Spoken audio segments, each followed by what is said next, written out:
Helo pawb, David ydw i, a dwi'n dysgwr hefyd. Croeso mawr i chi i Erddig, ystad ysblynydd ymddiriedolaeth genedlaethol ger Wrecsam yn gogledd dwyrain Cymru. Adeiladwyd Erddig gan Joshua Edisbury. Roedd Joshua newydd dod uchel sirif Sirunbych ac oedd eisio tŷ newydd grand i adlewyrchu ei statws newydd grand. Ac am leoliad, uwchben afon Droechlog clywedog efo golygfeydd braf tuag at y mynyddoedd yn y pellter.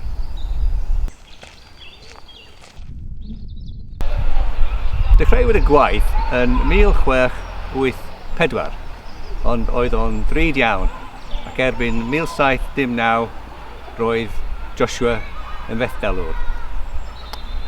O ganlyniad, gwerthwyd y stad i John Mellor, cyffreithiwr llwyddiannus o Lundain. Prynodd Mellor dodrefn ar ffabrigau'r gorau'r y cyfnod, ac maen nhw'n dal yma i ymwelwyr i weld. Bu farw Mellor yn 1733, heb briodi neu blant.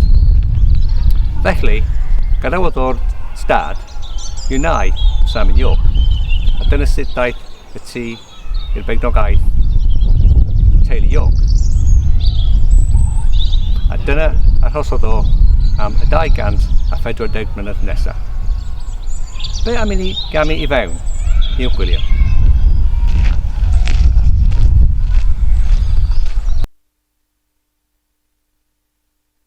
Mae ymwelwyr o Erddig yn dal i fedru gweld y golchdy, y becws, y stablau, y gweithdau, fel yn lifio, ac wrth gwrs gegin sblennydd yma, a lot mwy yn union fel oedden nhw pan oedd y tŷ at ei anterth.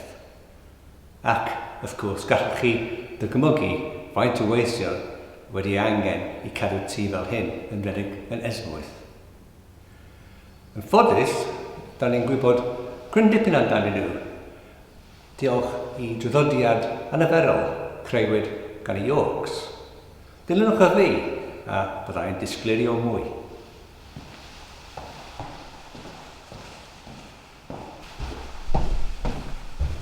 Ym 1791, comisiynodd Squire Philip y Cynta cyfres o 6 bortread o'i hoff weision, ac maen nhw'n dal yma hongian yn neuadd y gweision.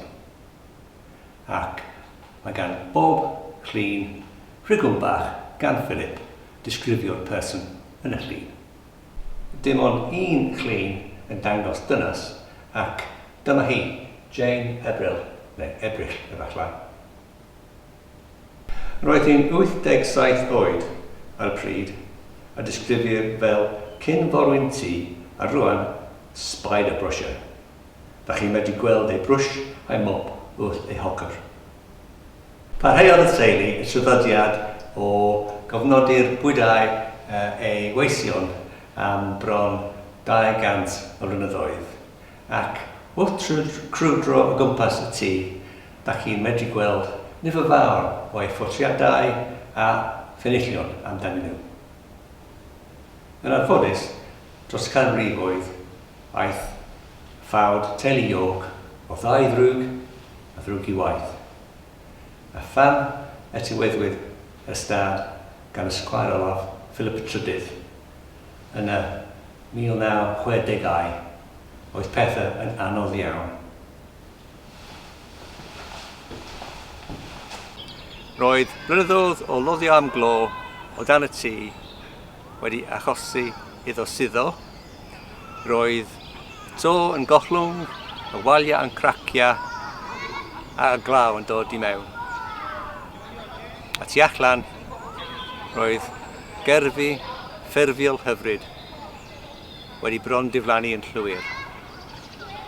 Er mwyn sicrhau'r dyfodol Erddig, trosglwyddodd Philip y stad, y tŷ a'i gynnwys i'r ymddiriedolaeth ym 1973. A wedyn, cychwynwyd un o prosiectau adfer mwyaf erioed gan yr elusen.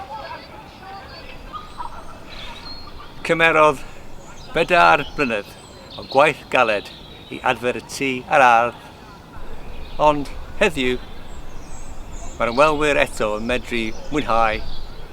Felly, mwynhewch a hwyl fawr.